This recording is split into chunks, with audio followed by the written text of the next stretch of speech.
messieurs, bonjour, ravi de vous retrouver. Bienvenue à cette nouvelle édition de notre programme Autour du monde concernant notre continent, l'Afrique.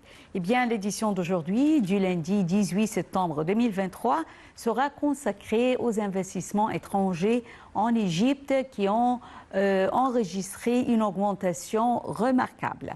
Alors, toujours en ce qui concerne notre sujet, un rapport publié par la Conférence des Nations Unies sur le commerce et le développement, CNUSED, a confirmé que l'Égypte était la première destination d'investissement en Afrique pour l'année 2022.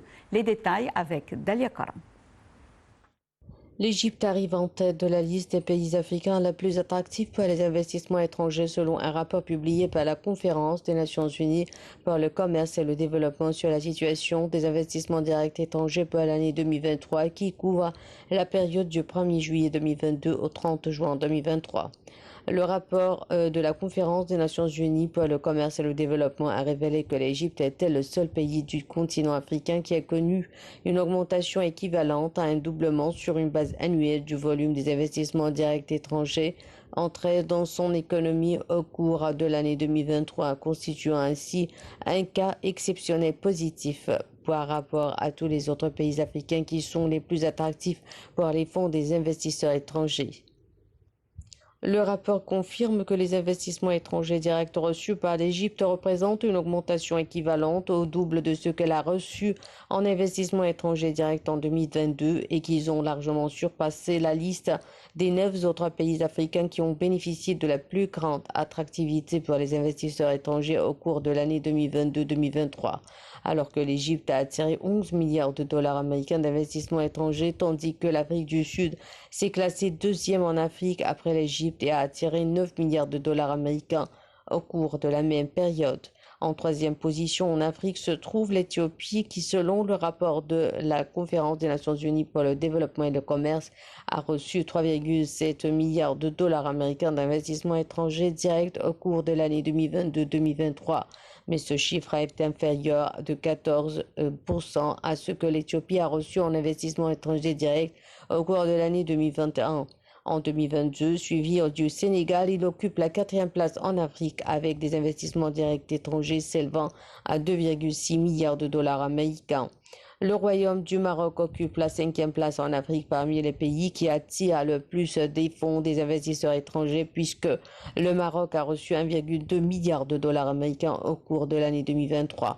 Au cours de l'année 2022-2023, la République démocratique du Congo a reçu des investissements étrangers directs d'une valeur de 1,8 milliard de dollars américains selon le rapport de la Conférence des Nations Unies pour le commerce et le développement se classant au 6e rang, suivi par le Ghana à la 7e place au cours de la même année ayant reçu 1,5 milliard de dollars en investissements directs étrangers, soit une baisse de 39% par rapport à ce qu'il a reçu en 2022 des flux d'investisseurs directs étrangers.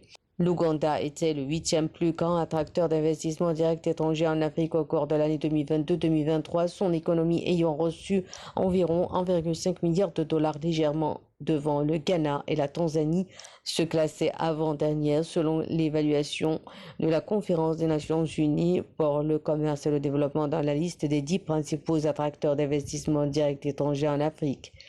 La 10e place est revenue à la Zambie qui a reçu 116 millions de dollars américains d'investissements directs étrangers au cours de la même année. Le rapport de la Conférence des Nations Unies pour le commerce et le développement intitulé L'état de l'investissement international pour l'année 2023 a révélé que la part de l'Afrique dans les investissements directs étrangers en général a diminué à 45 milliards de dollars américains en 2023 contre 80 milliards de dollars américains en 2022. En conséquence, le rapport indique que la part de l'Afrique dans les investissements directs étrangers équivalait à 3,5% du volume des investissements directs étrangers qui ont afflué dans les artères des économies mondiales au cours de l'année 2022-2023. Un rapport sur les investissements mondiaux de 2023 publié par la Conférence des Nations Unies sur le commerce et le développement, la CNUSED indique que les flux d'investissements étrangers directs vers l'Égypte ont atteint 11,4 milliards de dollars en 2022 contre 5,12 milliards de dollars en 2021, soit un taux de croissance de 122%. Selon le rapport, l'Égypte est arrivée en tête en termes de volume des flux d'investissements étrangers vers le continent africain en 2022, atteignant 25%, suivi par l'Afrique du Sud et l'Éthiopie. Bien, j'ai le plaisir d'avoir avec moi en ligne Dr Raouf Ghafar, expert en économie, qui va nous jeter la lumière sur ce sujet. Bonjour, Dr Raouf Ghafar. Dr Raouf Ghafar, bonjour. Bonjour. Bonjour. Alors, les horizons d'investissement dans le monde entier ont été altérés par la crise russo-ukrainienne et auparavant par la Covid-19, la crise russo-ukrainienne qui a débuté en février 2022. Mais cependant, l'Égypte a enregistré un taux d'investissement remarquable. Alors, selon vous, quels sont les moyens grâce auxquels l'Égypte a pu réaliser ce progrès? Premièrement, nous avons fait un pas très important sur le plan redressement de notre économie.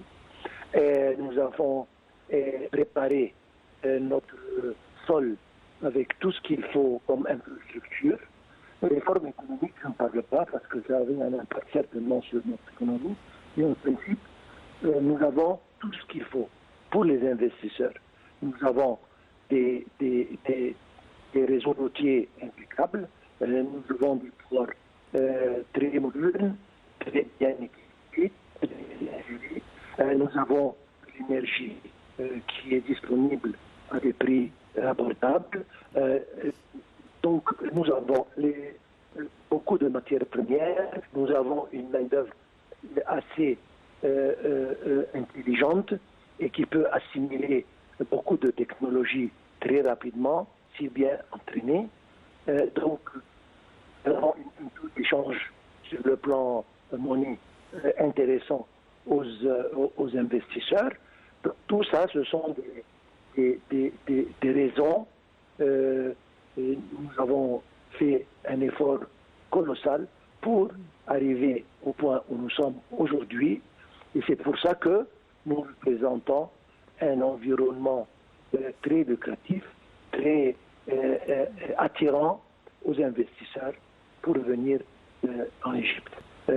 On doit mentionner, nous avons des zones économiques et industrielles qui sont déjà préparées dans des endroits très bien choisis, qui représentent encore une fois un milieu pour attirer ces investisseurs. C'est pour ça que le taux a augmenté et nous espérons que ça va augmenter d'une manière ou l'autre. Oui.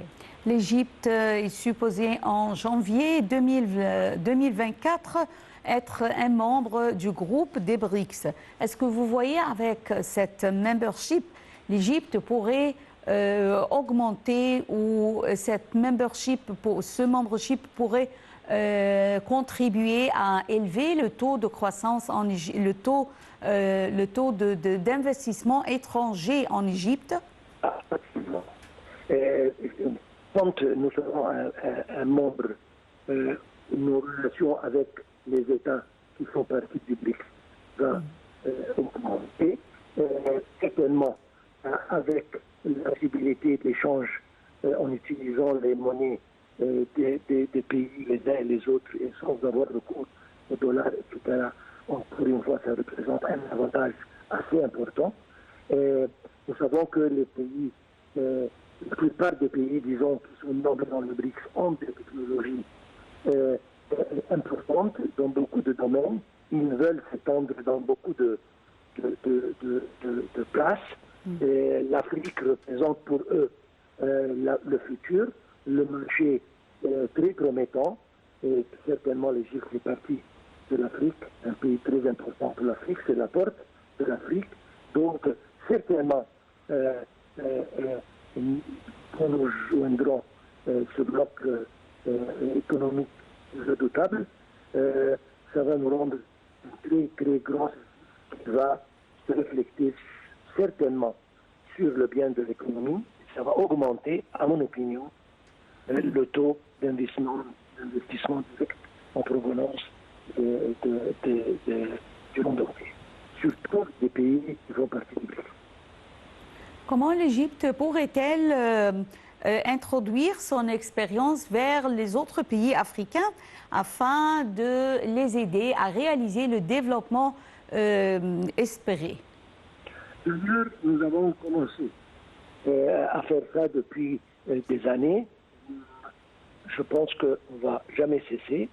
Nous offrons aux pays africains notre expertise, notre technologie, notre main-d'œuvre.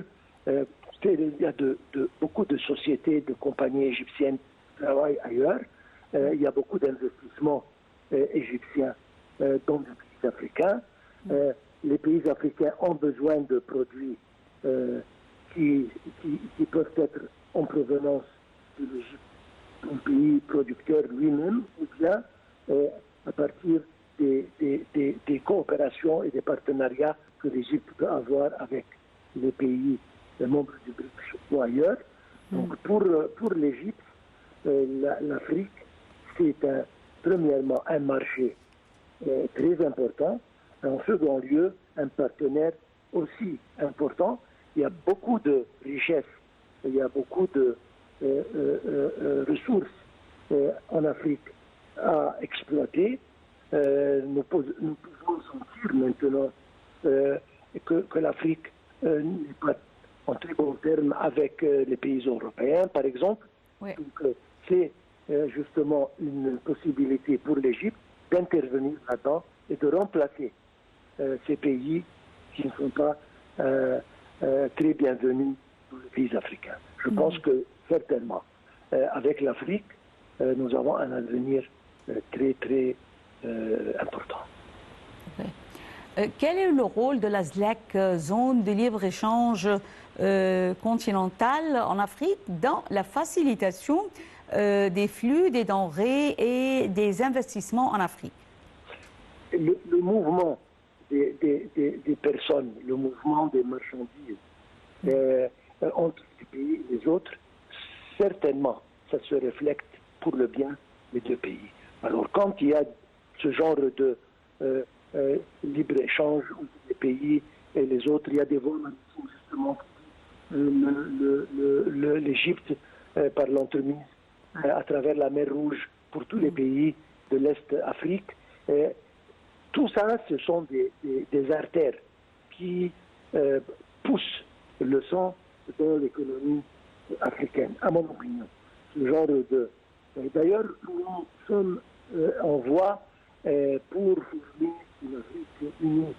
Ça va prendre beaucoup d'années, beaucoup de temps, mais on a déjà fait quelques pas très importants dans cette direction. Certainement, ce genre de libre-échange, faciliter le mouvement, disons, s'emparer des douanes, etc., entre les pays africains, ça aide terriblement au mieux de l'économie des pays les uns et les autres. Oui. L'emplacement géographique de l'Égypte la positionne bien dans le chemin des échanges des biens entre l'Afrique et les autres pays du monde. Alors, comment l'Égypte pourrait profiter au maximum de cette position? On a déjà commencé, on a conçu ces zones économiques dans des endroits très bien choisis, canal de Suez et autres, qui sont en route des marchandises. D'ailleurs, 25% du commerce mondial passe par le canal de Suez. Donc, et puis, la situation, le placement de l'Égypte entre trois continents lui donne un avantage très particulier. Nous sommes la porte de l'Europe pour l'Afrique et nous sommes, de l'autre part, la porte de l'Afrique pour l'Europe, l'Asie, etc. Donc nous sommes très bien placés et nous avons utilisé et nous utiliserons toujours cette position géographique pour le mieux du pays. Et nous sommes préparés et nous avons fait des pas dans cette direction. Et c'est un des avantages que l'Égypte a. Et si on retourne aux investissements directs, une des choses qui attire les investisseurs, c'est la géographie, justement, de l'Égypte. Docteur Raouf Ghafar, expert en économie, nous vous remercions infiniment pour ces explications. Et enchaînons toujours en Afrique avec de nombreux incidents, ou plutôt de nombreux incendies qui se sont déclarés dans la soirée de vendredi dans le nord algérien, Béjaïa et Tizi Ouzou, toujours sous les feux, sont sous la menace d'une propagation de ces incendies du fait de la chaleur. Dalia Karam nous donne plus de détails. Les flammes continuent de ravager des forêts du nord de l'Algérie. La région de Béjaïa est le plus durement touchée par cette nouvelle vague d'incendies qui touche les maquis situés à l'ouest et à l'est de cette wilaya. Les éléments de la protection civile déployés sur le terrain luttent toujours contre l'incendie qui ravage depuis 2 jours la forêt d'Achelbaz à Boulimat, alors qu'à Soukatanine, les flammes jouent au chat et à la souris avec les sapeurs-pompiers. Des foyers d'incendie sont signalés un peu partout sur le territoire de la wilaya. Selon la protection civile, 4 feux de forêt ont été éteints totalement et la lutte se poursuit pour en éteindre 2 autres toujours en activité. Des vidéos publiées par des citoyens sur les réseaux sociaux montrent la violence des incendies à Soukaltanine, à l'est de Béjaïa. Malgré le déploiement des moyens aériens, la lutte contre les incendies est contrariée par la canicule et les vents violents qui soufflent sur cette région du pays. Samedi, la gendarmerie nationale a annoncé l'arrestation d'un pyromane qui est soupçonné d'avoir été à l'origine du déclenchement de l'incendie d'Achelbaz. L'homme âgé de 56 ans est originaire de Béjaïa, selon la gendarmerie, qui poursuit son enquête sur les feux de forêt qui touchent cette wilaya. La wilaya de Béjaïa n'est pas la seule touchée par les incendies de la fin de cet été. La protection civile signa des incendies dans les wilayas de Skikda, Tizi Ouzou, Guelma et Jijel, où un feu de forêt est toujours en activité. À Sikikda, Guelma et Tizi Ouzou, les incendies ont été éteints selon la même source. Ces incendies surviennent après un été particulièrement meurtrier à cause des feux de forêt qui ont fait fin juillet dernier une 40aine de morts cette année en Algérie, dont 28 à Béjaïa. Changeons un peu de sujet et terminons avec la Tunisie où le musée de Bardo rouvre ses portes après 2 ans. Alors, le musée national de Bardo, un joyau du patrimoine tunisien, a rouvert ses portes au grand public, accueillant des dizaines de visiteurs tunisiens et des touristes 2 ans après sa fermeture en juillet 2021. Voyons ensemble. Le musée du Bardo, en Tunisie, avait été fermé pour des travaux de réaménagement. Plusieurs espaces ont été agrandis, permettant la réorganisation de ses collections et l'exposition d'autres œuvres. De nouveaux départements ont été ajoutés au musée, dont un consacré aux manuscrits islamiques. Des unités de protection civile et de police sont désormais déployées pour assurer la sécurité des visiteurs. Au rez-de-chaussée, la statue en marbre de la déesse de la paix, la Concorde, a été exposée à côté de la stèle funéraire des victimes de l'attentat sanglant contre le musée le 18 mars 2015, revendiqué par Daesh et qui a fait 22 morts. Certains visiteurs contemplaient plusieurs pièces géantes antiques en mosaïque, parmi lesquelles le dieu Neptune sur un char ou le héros Hercule et sa bien-aimée Omphale. Le musée du Bardo est un joyau du patrimoine tunisien. Il a rouvert ses portes au grand public, accueillant des dizaines de visiteurs tunisiens et des touristes. Le plus grand musée en Tunisie, avec ses collections de mosaïques rares, est logé dans un ancien palais beylical du XIXe siècle. Le musée du Bardo avait été fermé pour des travaux de réaménagement. Depuis plusieurs mois déjà, la société civile se mobilisait afin d'obtenir la réouverture du musée créé en 1888. Une heure après sa réouverture, le musée accueillait déjà une centaine de visiteurs, parmi lesquels plusieurs touristes. Au rez-de-chaussée, la statue en marbre de la déesse de la paix était exposée à côté de la stèle funéraire des victimes de l'attentat sanglant.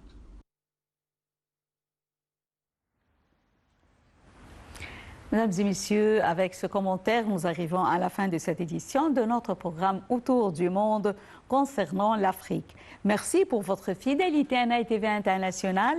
Bonne journée, restez avec nous. Au revoir.